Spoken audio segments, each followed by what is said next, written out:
Salve, salve. Então, primeiro episódio do Café com Retina hoje, né? Nosso podcast. E o convidado de hoje é Denilson Silva, um grande amigo, uma referência de reumatologia aqui em Aracaju, em Sergipe, quiçá no Brasil. Então, seja bem-vindo, meu amigo. O Café com Retina surgiu de uma ideia numa palestra do Karnal, né? O Karnal tem um café filosófico. E aí eu fiquei pensando, porra, como é que eu consigo ser interessante falando sobre retina ou medicina ou coisas do dia a dia e um pouco de filosofia também. E aí me surgiu, pô, vou criar o Café com Retina. E aí depois rolou isso dentro do meu canal do Instagram, e aí cresceu, a galera, pô, que massa, que interessante. E eu trouxe realmente para cá, para fazer um podcast. E eu tenho a honra de ter você como o meu convidado de estreia. Obrigado. Então, queria te dar as boas-vindas e pedir que você se apresentasse para o pessoal te conhecer. Beleza, Brunão. Obrigado aí pelo convite, né? Para mim vai ser uma honra, né? Eu nem sabia que ia ser o primeiro É o do seu primeirão. canal. Primeiro, massa. Então, eu agradeço por estar aqui exatamente porque, primeiro, para poder prestigiar um projeto novo. Eu sou muito fã de projetos novos, né? Eu gosto quando as pessoas se reinventam e inovam, né? E também porque é um prazer estar com você, que considero, além do colega, um amigo também, né? A gente já dividindo aí muitas pacientes, né? A gente divide os pacientes da vida. Vamos dividir os projetos também. E que bom que eu tenho você para dividir esses pacientes, que não são pacientes muito fáceis usualmente, né? Então, e eu queria começar mais ou menos por esse gancho. É, qual é o perfil desse paciente que se apresenta para você? Como é que você explica para um paciente o que é uma doença reumatológica e, normalmente, quais são os sinais de alerta que o paciente precisa estar atento para imaginar, poxa, eu posso estar tendo uma doença reumatológica? Antes eu até esqueci de dizer, né? Porque o pessoal pode não me conhecer. Eu sou reumatologista, né? Fiz faculdade de medicina aqui em Aracaju, mas acabei fazendo residência de clínica e de reumatologia lá em São Paulo. A de reumato eu fiz na Escola Paulista e já tem 11 anos que voltei para Aracaju. Aliás, 12 anos. Voltei em 2011. Tem 12 anos. Então, esse universo da reumatologia já faz parte da minha vida aí há 14 anos.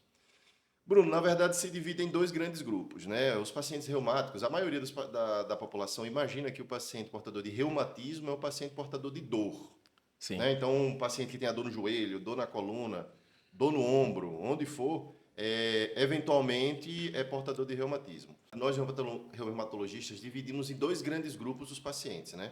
Os pacientes eles pensam que reumatismo é aquilo que dói, artrose, tendinites, bursites.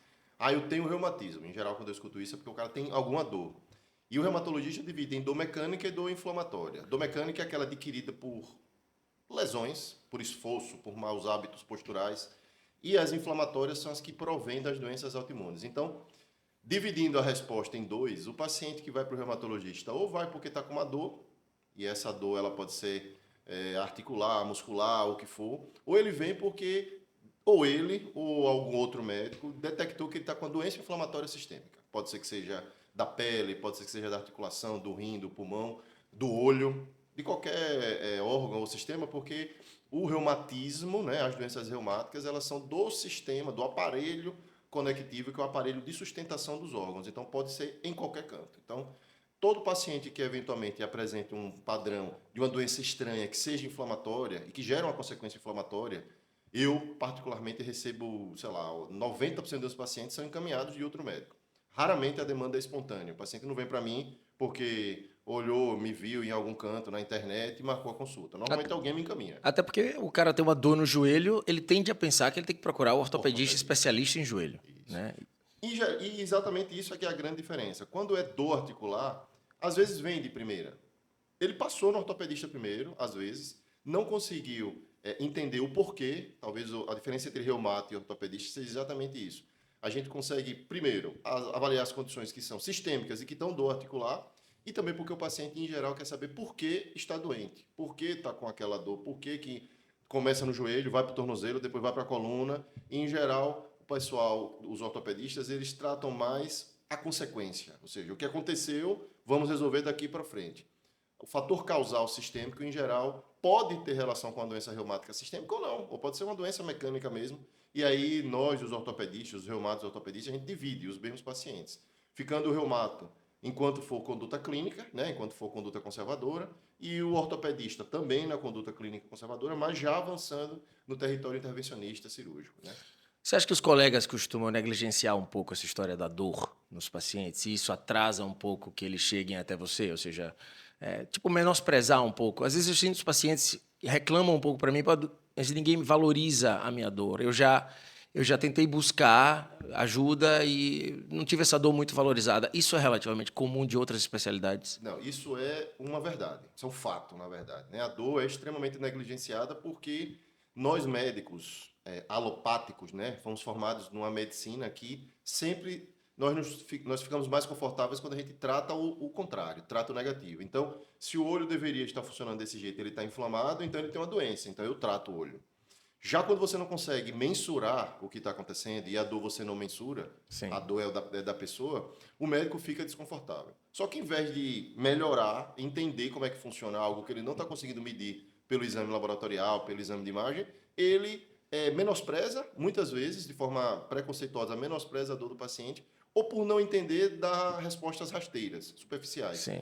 Então, só para você ter uma ideia, tem uma doença na reumática chamada de espondilite anquilosante, espondiloartrite axial, cuja média nos Estados Unidos é de 5,6 anos entre o primeiro sintoma ao diagnóstico, nos Estados Unidos. Aqui no Brasil, 8,9 anos de atraso. Ou seja, um espondilítico, que você convive bem com eles quando tem uveíte, demora para poder receber o diagnóstico de espondilite no Brasil quase em torno de 9 anos, entre 8 a 9 anos, porque provavelmente a dor da coluna dele passou como uma dor mecânica por outros profissionais, outros colegas, e finalmente quando alguém se tocou, não, mas isso aqui pode ser uma dor inflamatória, pode fazer parte de uma doença sistêmica, já houve um atraso de 8 ou 9 anos. E para essa doença, a janela de oportunidade são 12 meses. Qualquer pessoa que a gente começar a tratar de espondilite, depois de 12 meses já tem um prejuízo. Já vai ter sequela, algum já vem tipo com de sequela. já vem com alguma sequela.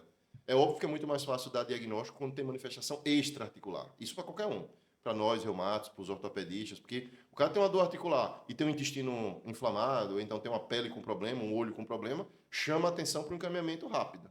Então, é meio mesquinho, mas o paciente precisa estar mais grave para acelerar sua jornada no diagnóstico das doenças reumáticas. Mas está mudando. Eu acho que o mercado está posicionando o pessoal para poder valorizar a dor, porque a dor é a condição mais frequente, é mais prevalente, muito mais do que qualquer doença que exista na face da Terra. A dor crônica sempre será mais prevalente.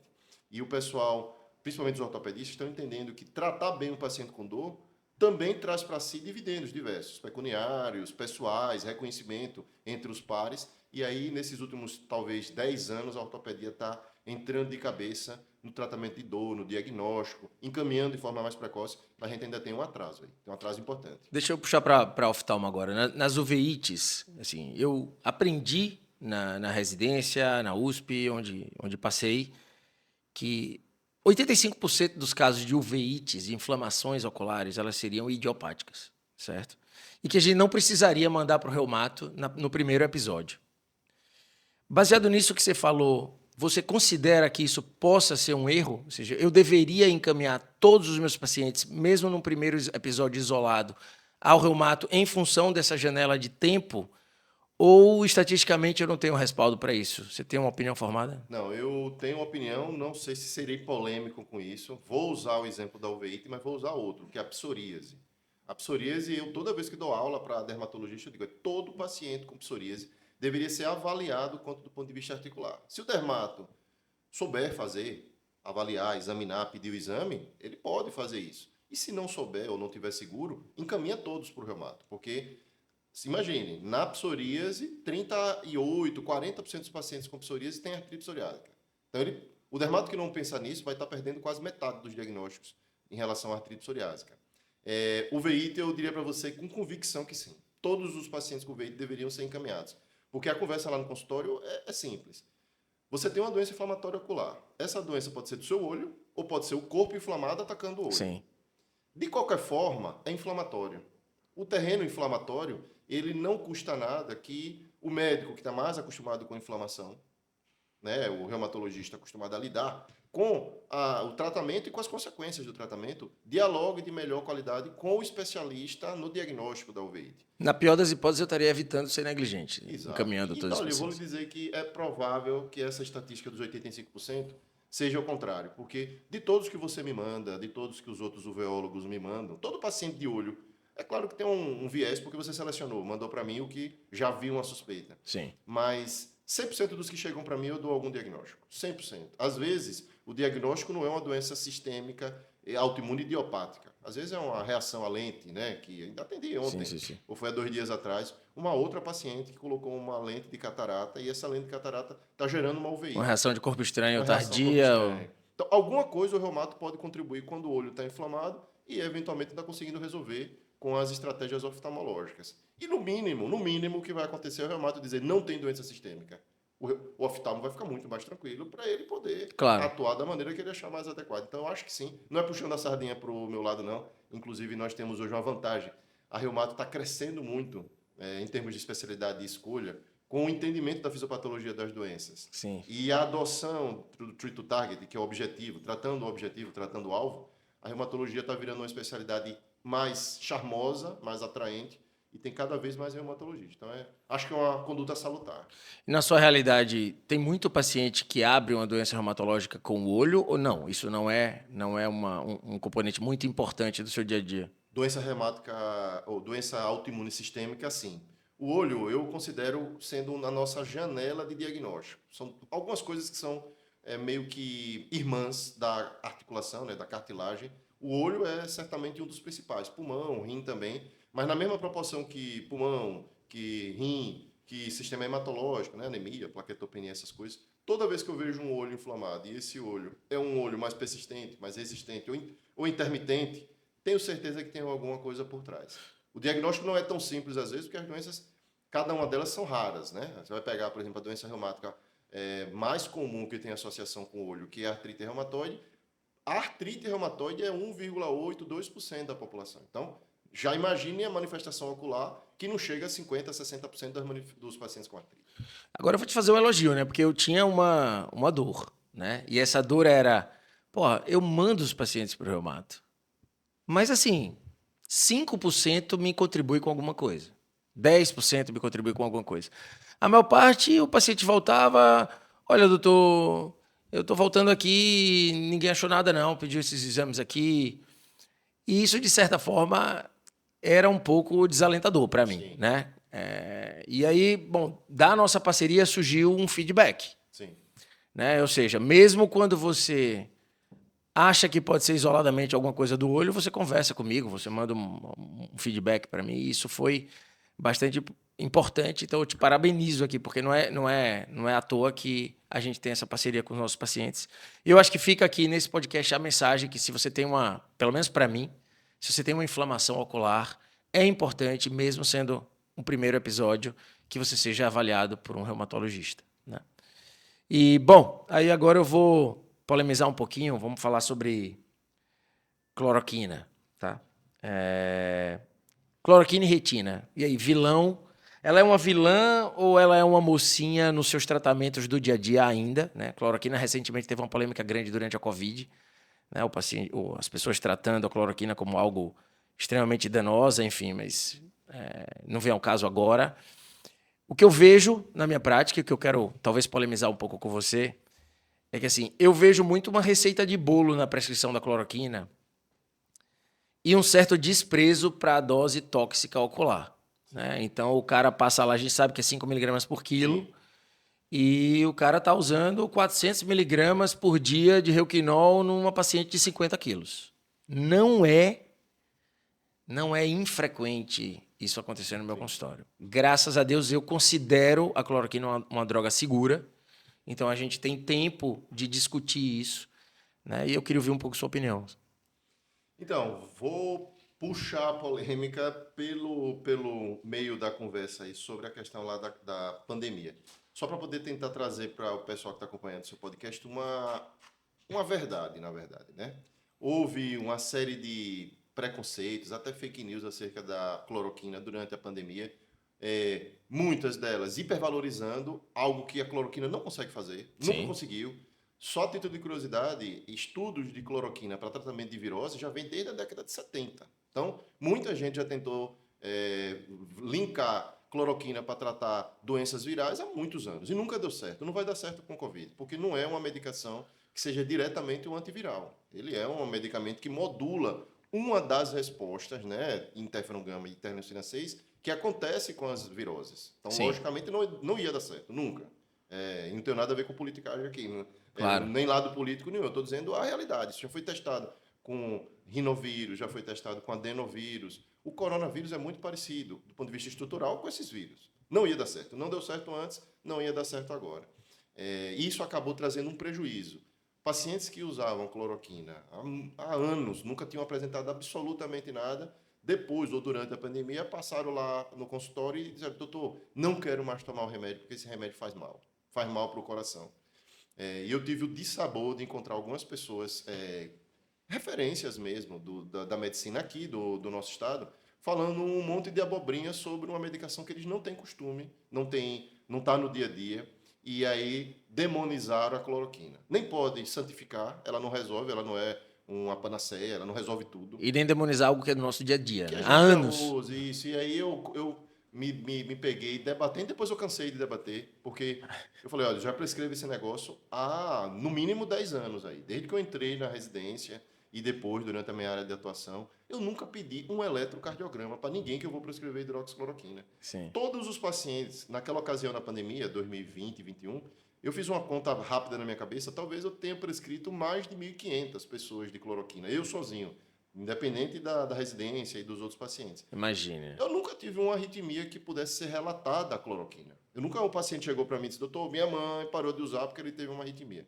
Mas eu ouvi gente de conhecimento técnico muito importante na cardiologia falando dessas coisas. Então, o primeiro recado: a cloroquina é uma medicação segura. Sim. A hidroxicloroquina, tá certo? Aí cabe um recado: se um paciente aqui está passando, qualquer pessoa que ainda prescreve a difosfato de cloroquina, o problema está no prescritor. O difosfato de cloroquina certamente tem muito mais problema, e aí não é apenas do ponto de vista oftalmológico, de todos os aspectos. Sim. Plaquetopenia, hepatopatia, todas elas, porque o difosfato é um sal pior. A hidroxicloroquina não, é uma medicação extremamente segura. Não, na minha realidade, o que aparece mais é a hidroxicloroquina. Quase totalidade, eu diria. É porque o difosfato de cloroquina é mais barato. Aí tem gente que manda manipular aquelas fórmulas extensas, né?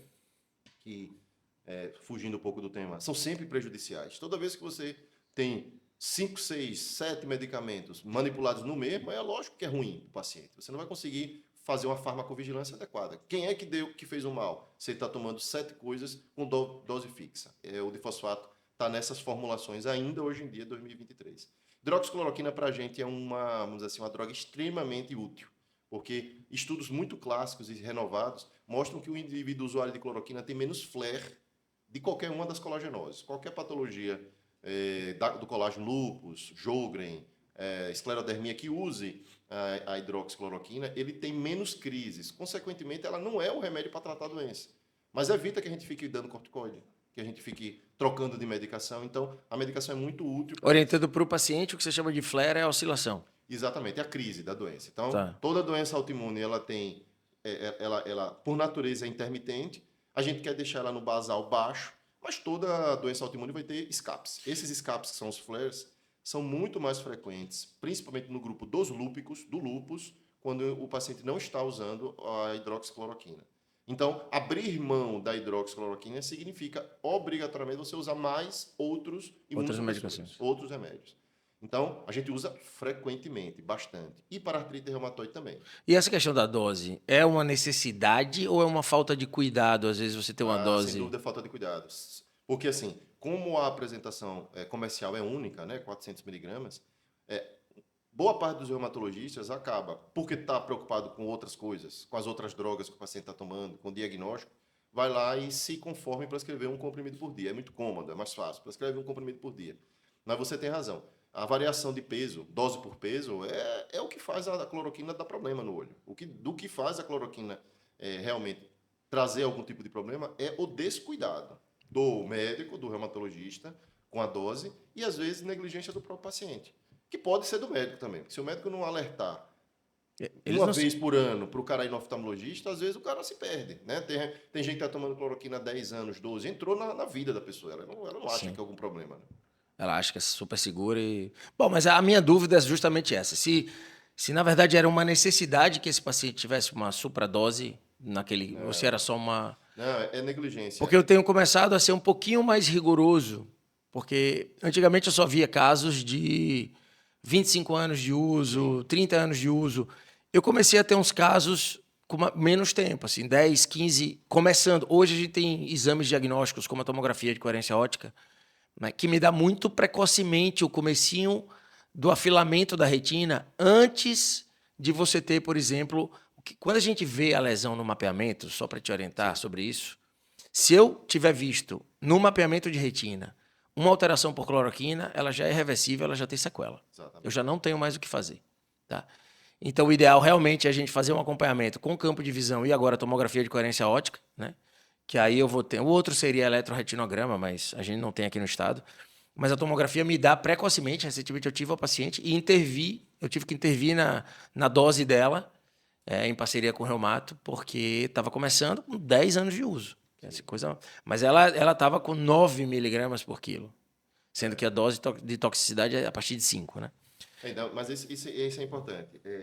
O problema tem que ser compartilhado, né? Muitas vezes eu tenho paciente, né, que já tem 10 anos de uso de hidroxicloroquina e como tem muita tarefa na consulta, né? O reumatologista ele vê a osteoporose, vê a dor, que quase sempre é doença psíquica associada, aí você tem que fazer. E eu tô lá só focado na retina, né? Para mim é mais fácil. Eu estou preocupado com 300 coisas. 300 coisas e eu esqueci da dose da cloroquina. Então, o que eu faço com os meus pacientes é dividir responsabilidade. Claro. A doença é dele, a gestão do cuidado da saúde dele é compartilhada. Ele tem que ter uma parte do processo. Então, minha obrigação é no primeiro ato de prescrição dizer, você tem que passar no oftalmologista uma vez por ano.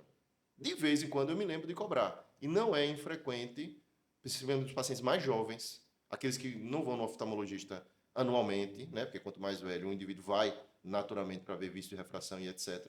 O paciente mais jovem diz, doutor, já tem 2 anos, já tem 3 que eu não vou. É difícil. Aí, para a gente poder ficar também nesse nível de segurar na mão, para poder lembrar disto, o que já foi avisado antes, complexo. Mas a questão da dose fixa, para mim, eu acho que é o principal calcanhar de Aquiles. O comprimido é 400 e a gente prescreve um comprimido por dia. Então, pensar na redução da dose é muito complicado. Ainda mais em idoso, que é sarcopênico, baixa peso, e aí, naturalmente, a dose vai estar maior do que o que ele deveria. Né? Perfeito. Então, as mensagens importantes aí, né? Bom, eu queria te chamar agora para uma faixa bônus, né? Que você é um cara inquieto, né? Então, assim, pelo menos para quem veio de fora. Sim. E para você, eu acho que talvez não bastou ser essa referência que você é em reumatologia aqui no estado. E eu percebo que você tem feito uma guinada para empreendedorismo. Eu tenho visto você falando um pouco sobre orientação em carreira médica e tendo uma conversa muito bacana com os médicos, principalmente os recém-formados, ou que estão para formar e tal. Eu queria que você explicasse um pouquinho para mim qual foi a dor dessa virada de chave para você, ou a motivação, certo? E se você tem algum arrependimento de algo que você tenha feito que alongou o seu caminho no passado e que por isso você tem tomado essa decisão e tem tentado ajudar as pessoas, os médicos nesse sentido. Você me corte, viu? Porque eu gosto mais de falar disso agora do que de reumato, apesar de gostar muito de falar de reumato. Eu tenho aqui 12 anos que voltei da residência e eu tenho um consultório, graças a Deus, muito bom. Né? Eu não atendo convênio. Na verdade, eu nunca atendi convênio, mas eu atendia convênio das clínicas que eu trabalhava. Mas já tem uns 5 anos que eu não atendo convênio nenhum. Então, meu consultório de reumato ele é muito rentável e muito satisfatório, porque uma pessoa que se propõe a pagar a minha consulta, ela já está predisposta a aceitar o que eu tenho para dizer. Ela me procurou porque ela acha que eu vou ajudar de alguma forma. Então, minha vida enquanto reumatologista é muito boa. E não é só sobre renda, é sobre liberdade de escolhas que você pode fazer e sobre qualidade de atendimento. Então, assim, eu consegui... Só um adendo, eu comecei uma residência de hematologia lá no passado, né? Eu não sabia. Fiz residência de clínica médica e eu queria ser hematologista. E aí comecei a residência de hematologia lá em São Paulo, num hospital grande, que é chamado Hospital do Servidor Público Estadual lá em São Paulo, IANSP. E aí, com 3 meses de residência, eu larguei, porque quando eu vi o dia a dia do hematologista, eu disse, eu não quero isso. A doença era massa, o diagnóstico era muito bom, mas os caras viviam para a medicina. E eu lá, né, quando mesmo jovem, eu não queria isso. A medicina fazia parte da minha vida, mas eu não queria viver para ela. Eu não queria que ela me tornasse escravo. E quando eu vi o pessoal com 15, 20 anos de hematologista ainda muito preso à vida de médico, sem ter a sua vida para poder aproveitar a vida em si, falei, isso aqui não vai dar certo. Eu larguei a residência e procurei uma especialidade ambulatorial. Foi assim que eu cheguei na reumatologia. Sim. Só eu preciso ter uma hora de começar e uma hora de terminar. Minha jornada do dia a dia. Eu preciso saber a hora que eu vou chegar no meu trabalho e eu tenho que me ter uma liberdade para terminar nessa hora, porque de noite eu tenho que fazer outra coisa. Então, eu procurei a especialidade mais ambulatorial possível. Eu nunca nem tinha pensado em fazer reumatologia. Mas Deus ajuda quem pede ajuda. E aí eu fui pedindo orientação, e veio essa possibilidade de fazer a reumatologia. Eu fui num ambulatório de reumato lá da Escola Paulista, eu morava em São Paulo, pedi permissão para ficar um dia no ambulatório da reumato lá, e eu vi como é que era a rotina, porque eu não queria errar de novo, já que eu tinha feito hemato sem ter tido esse test drive antes. Eu fiquei um dia lá, vi como é que era, conversei com as pessoas, eu disse, pô, vou fazer isso aí. E fiz reumatologia, mas minha veiazinha, meu pé no hospital, que eu sempre gostei, eu deixei para fazer depois. Depois eu fiz prova de título em terapia intensiva. Até hoje eu ainda sou intensivista, passo visita todos os dias na UTI. Fiz prova de título depois que voltei da residência. Eu não sabia que você ainda estava fazendo Faço. medicina Essa intensiva. é uma questão que eu estou tentando replanejar, mas eu ainda fico na UTI todos os dias. Mas deve ser por gosto, né? Por gosto, exatamente. Porque isso me prende ainda na UTI. Eu gosto, mas não faz mais parte. Sua dose diária de adrenalina. Isso, é. Mas a gente está ficando, eu estou ficando mais velho, então a gente tem que pensar também que às vezes é melhor a gente priorizar a qualidade. Mas Então, por que gestão de carreira? eu cheguei a pensar, a conversa começou a partir do momento que eu não queria estar dependendo exclusivamente do meu trabalho. Era essa a minha perspectiva. Eu sou muito bem, vamos dizer assim, eu sou muito bem sucedido, mas eu continuo dependendo 100% do meu trabalho. Sim. Então, o mês que eu não trabalho, ou o mês que eu trabalho menos, eu ganho menos no outro mês. Então, eu tive que fazer duas mudanças. A primeira era valorizar investimentos, que eu nunca dei valor. Meus investimentos eram primários, na verdade, né? Eu fazia uma previdência privada e tinha um operador desses bancos de investimento que eu não sabia nem o que ele estava fazendo. Eu não tinha a menor noção do que ele estava fazendo com o meu dinheiro. Era esse o meu grau Em de vez de fazer investimento. usufruto dos juros compostos, você provavelmente pagava, né? Exatamente. E aí, minha primeira decisão, eu preciso resolver fazer o dinheiro trabalhar para mim. Aí eu fiz o curso do Francinaldo e Sim. depois eu comecei a fazer os cursos da Turbine. Fui fazendo. E aí agora eu adotei uma estratégia, né? Minha mulher gosta muito disso, gosta muito de investimento, de matemática, e eu sou meio travado nessa parte. Eu pago os cursos para ela. E aí a gente discute em casa, né? Ela faz as operações. Você é o CEO e ela virou a CFO. Exatamente. Ela faz as opções, faz a mentoria lá com o Rafa. Você já participou de algumas sessões. E aí a gente só discute onde é que é melhor investir o nosso dinheiro em casa. Então, eu fiz essa estratégia e a outra era, eu preciso melhorar minha performance na carreira. E dentro disso, gestão não é apenas o administrador sentado numa mesa. Gestão é tudo, de tempo, de onde você tem que investir melhor a sua capacidade. E eu comecei a estudar gestão. Onde é que cabe mais você investir? Com quem você deve investir? Quanto tempo você tem que investir para poder você obter este resultado? Isso é o mantra da gestão. E aí eu comecei a perceber que muito médico não tinha a menor noção de gestão. O cara trabalhava por conta. Muito médico não sabe nem quanto ganha e nem quanto gasta. Aliás, eu vou dizer muito não. A maioria dos médicos, a maioria, não sabe quanto ganha e quanto gasta. Não sabe qual é o melhor emprego. Qual é o seu melhor emprego? O cara trabalha em 6. Qual é o seu melhor emprego? O cara vai fazer avaliações por variáveis completamente subjetivas. É o cafezinho que é melhor, é porque ali não sei no que, é mais Não bonito. faz ideia quanto custa a hora Quanto dele. custou a hora dele? Quanto custou para ele poder, ou custa, para ele poder chegar nesse lugar? Você sabe que isso tem uma história muito emblemática minha, que era um grande professor meu da USP. E uma vez eu na casa dele, isso me marcou demais, né? Porque a medicina era de uma época que você tinha uma gordura muito grande, né? Ou seja, você realmente ganhava normalmente muito mais do que você gastava. E essa gordura, obviamente, está acabando, né? E ele me disse uma coisa que me marcou demais. Ele falou assim, eu não sei quanto eu ganho e eu não sei quanto eu gasto. Isso, o cara tinha uma mansão, não vou nem dizer onde é para não descobrirem, mas uma mansão em São Paulo. E ele dizia assim, eu não sei quanto eu ganho e nem faço ideia de quanto eu gasto, mas eu sei absolutamente quanto eu junto todo mês.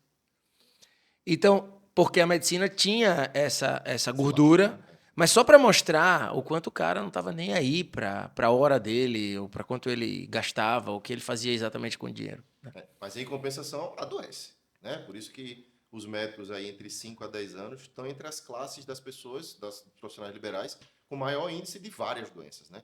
Durante as minhas pesquisas e estudos para montar essa perspectiva de carreira que você citou no início, eu tenho lido muito sobre isso. Então, a gente é equiparado a operador de tráfego, de tráfego aéreo, de aeroporto, que é uma pressão brutal, assim, o cara tá lidando com aquele monte de coisa, estresse danado. Eu imagino que aquilo ali é uma profissão altamente estressante, operador de tráfego aéreo.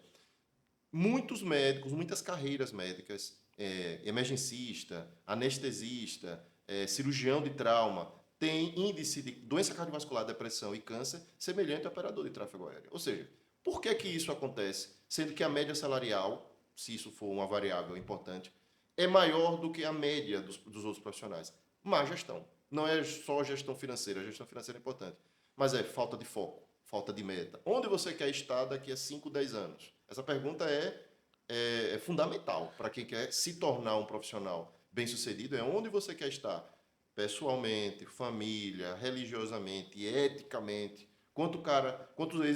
Recém, eu sou professor da universidade, né, ainda dou aula na universidade, eu vejo aluno meu, ontem eu falei de um deles, um aluno meu que passou por mim e quando está com 1, 2 anos eu vejo o cara se perdendo, fazendo não é falcatrua, é fazendo coisas antiéticas, fazendo coisas imorais do ponto de vista médico, por conta de para ganhar imediatismo. dinheiro. E eu sempre eu fico até penalizado por não ter conseguido passar essa impressão para essas pessoas de que a medicina não é uma corrida de 100 metros, é uma maratona. Se você começar a correr rápido demais, o que vai acontecer é que você vai cansar antes. É o indivíduo que ou se complica eticamente, ou então ele perde dinheiro. Ou então ele morre, né? O índice de doença e morte por doença cardiovascular ainda é muito alta dentre os médicos. E a minha ideia foi, eu preciso melhorar a minha carreira e com isso eu percebi que eu precisava trazer uma coisa que eu aprendi ao longo da minha vida. Eu sou muito observador, sou muito perspicaz e você acertou, eu sou muito inquieto. Se o time estiver ganhando, eu sou do cara que mexe no time. Porque o time não pode estar ganhando e não vai ganhar a vida inteira. Ele está ganhando Do agora. mesmo jeito, né? Ele está ganhando agora, mas quando for daqui a algum tempo, o time vai perder. De alguma forma, ele vai perder, porque a variável da vida, da nossa existência, é completamente imponderável. A gente não domina todas as variáveis. Então, eu sempre estou em transformação. E duas coisas me chamaram a atenção. Eu não estava gerindo o sucesso que eu tenho dessa perspicácia de olhar a carreira dos outros, né? Isso que eu fiz ao longo desses 18 anos de formado. Todo mundo sabia que eu era um bom observador, os meus alunos, os meus pares, os meus professores. Quando paravam para conversar comigo, de graça, perguntavam para mim como é que fazia para estruturar um consultório, como é que fazia para poder, se valia a pena fazer residência, se valia a pena fazer mestrado, doutorado. E eu me peguei falando um monte de coisa para um monte de gente, mas eu não fazia isso de forma profissional. Eu não organizava o conhecimento de uma forma que fosse didática. E a segunda é porque daqui a pouco eu não aguento trabalhar. Do jeito como eu estou trabalhando hoje, né, eu ainda trabalho muito, eu não iria aguentar. Então, eu fiz uma guinada na minha vida e hoje eu estou estudando muito a parte de gestão de recursos em saúde. É o que é a minha cachaça atual, é estudar gestão e recursos de saúde. Onde é que o dinheiro está, onde é que ele existe, onde é que ele tem que ser investido para ele poder atingir mais pessoas. Onde é que o dinheiro do médico está sendo investido, onde é que os objetivos dele estão, para que ele possa ter uma carreira mais duradoura e com mais qualidade de vida. Essa prática é o que está me movimentando, é o que tem movimentado desde junho. É muito cedo, parece muito tempo, mas eu estou pensando e trabalhando nisso Junho do ano passado. Tem menos de um ano. Né? Mas você mentora isso? Meu objetivo é exatamente isso, é fazer mentorados, ou fazer mentorias e tornar meus mentorados pessoas mais conscientes da carreira para não cometer os erros que eu cometi. Eu comecei a pensar isso em 2019, né? Nós estamos em 2023. Ou seja, com quantos anos de estrada já? 19, eu formei em 14 anos de estado. 14 anos. 14 anos de formado, eu parei e pensei, eu não vou dar conta de trabalhar desse jeito por muito tempo. Então, minhas prioridades lá quando eu me formei se perderam ao longo da vida. Eu sempre priorizei ter o final de semana livre, sempre priorizei não trabalhar de noite, porque como eu me desgasto muito no trabalho, tem gente que tem gás, né? Tem gente que adrenalina lá em cima, o cara vai lá e trabalha 24, 36 horas, o tempo que for. Eu não sou assim. Se eu trabalhar 6, 8 horas, eu fico estourado, fico cansado. Sim. E eu tinha me proposto lá no início da carreira, quando eu larguei a hematologia, de não trabalhar 12 horas por dia, 10, 12 horas por dia. Mas eu estava trabalhando, porque eu era desorganizado. E eu só passei a pensar em organização realmente na minha carreira ali em 2019, quando eu comecei a pensar alguma coisa em termos de investimento financeiro e também prospecção a longo prazo. Meus planos, eu sempre fiz plano na carreira, eram curtos, 2, 3 anos. Onde é que eu vou estar daqui a 2, 3 anos na minha carreira? Vou estar atendendo em que lugar, qual convênio, qual vai ser meu sócio. 2, 3 anos. 2019, 2020, eu passei a fazer planos mais longos. E meus planos, meus blocos de planejamento hoje são a cada 10 anos. Curioso que eu tinha isso intuitivo em mim, né? Eu me lembro, eu, moleque, com 10 anos de idade, numa Copa do Mundo, pensando quem eu seria na Copa do Mundo de 4 anos depois. Olha que louco isso, né? Então, isso sempre foi muito intuitivo em mim, né? E eu acho... Bom, cada um tem um perfil, né? Então, eu acho que eu sempre gostei de trabalhar com metas. Esse é uma qualidade e um defeito, na minha opinião. Às vezes eu atropelo os processos em função dessas metas, né? E, bom, eu acho que a mensagem de hoje talvez seja para o aluno ou até o profissional liberal que queira se programar melhor, né? Ele ter essa visão que você tem e tenta passar. Sua rede social, para quem quiser te seguir nesse aspecto... Dr.Denison Silva. Dr.Denison Silva. O Denison com o S só. Lá a gente tem muita mensagem acerca de planejamento de carreira, mas a gente está trabalhando também um pouco a questão do conceito de saúde integral, né? Então, eu trago algumas coisas para os pacientes também. Tá. Mas mais eu falo para os pacientes para que o médico que está me acompanhando entenda a importância do cuidado integral, a forma de enxergar o ser como um todo e não apenas de forma sectarizada, de forma separada, como eu acho que acaba prejudicando e aumentando até custos em saúde. Né? Eu queria dar uma finalizada com uma pergunta, a gente não tem muito tempo, mas um pouquinho polêmica ainda e que serve para os pacientes, tá? Doença autoimune e status emocional. Isso é ciência ou ainda é achismo, na sua opinião? Isso é ciência pura. Os indivíduos que têm alterações psíquico, neuropsíquicas, o sistema neurohormonal tem total interferência com o sistema psíquico, né? Substâncias do cérebro, aliás, áreas do cérebro, que é o chamado sistema límbico, né? Hipocampo, hipotálamo, essas regiões se interligam com o sistema neurohormonal. Muito claro essa associação. Portanto, o indivíduo que evolui o tempo inteiro com cortisol alto, adrenalina alta, CTH desregulado, isso vai impactar no sistema límbico e vice-versa. E essas alterações dos sistemas de estresse vão diminuir ou vão modular a imunidade de alguma forma. Todo indivíduo que fica inflamado o tempo inteiro, a sua imunidade ela vai estar prejudicada. Ela pode estar funcionando demais, e aí gera as doenças autoimunes, ou ela pode estar funcionando de menos e o indivíduo vai ter as infecções oportunistas, as afecções oportunistas, as questões da vida. Então, o sistema límbico, o sistema psíquico impacta no neurohormonal, gerando predisposição a doenças autoimunes ou a imunossupressões e vice-versa. Essas outras condições, se elas não forem controladas, elas vão impactar no emocional também. E o emocional é o gatilho principal para um indivíduo que já tem doença autoimune. Imaginemos, então, um paciente com uma vasculite retiniana e ele tem lúpus para uma vasculite retiniana. Eu garanto que o gatilho infeccioso, o gatilho de droga, de qualquer remédio que ele use, é importante. Mas o mais frequente é o emocional.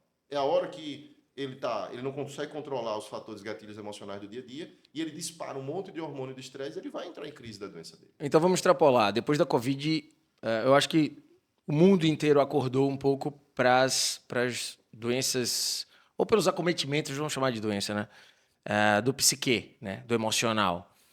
E, bom, tem a parte ruim e a parte bacana, porque hoje você liga um pouco mais para isso. Você conseguiria extrapolar essa sua opinião no sentido de que, do mesmo jeito que eu tenho que encaminhar todos os meus pacientes com inflamação ocular para o reumato, você deve encaminhar todos os seus pacientes com doença autoimune para um suporte psicológico, psicoterapêutico, ou ainda não é para tanto? Rapaz, se é para polemizar, eu já vou dizer que eu já faço isso há muitos anos. Nenhum paciente passa comigo e tem alguma patologia dolorosa crônica que eu não encaminho. Eu posso encaminhar devido, aí eu tenho que dizer, uma questão preconceituosa, eu encaminho muito mais para o psicólogo. Porque quando eu digo que vou encaminhar para o psiquiatra, muitas vezes a barreira cresce. Aí o paciente ele não consegue nem procurar nem o psicólogo e nem o psiquiatra.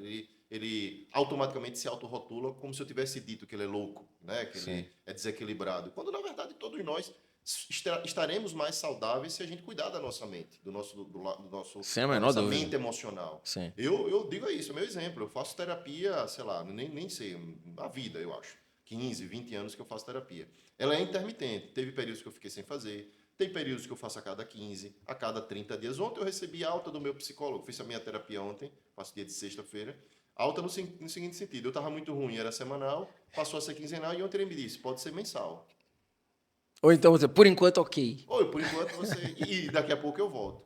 Então, Eu já faço isso. Eu encaminho todos os meus pacientes, principalmente os de dor crônica. Fibromialgia, elas já sabem, né? Elas eu digo porque 90% ainda do sexo feminino.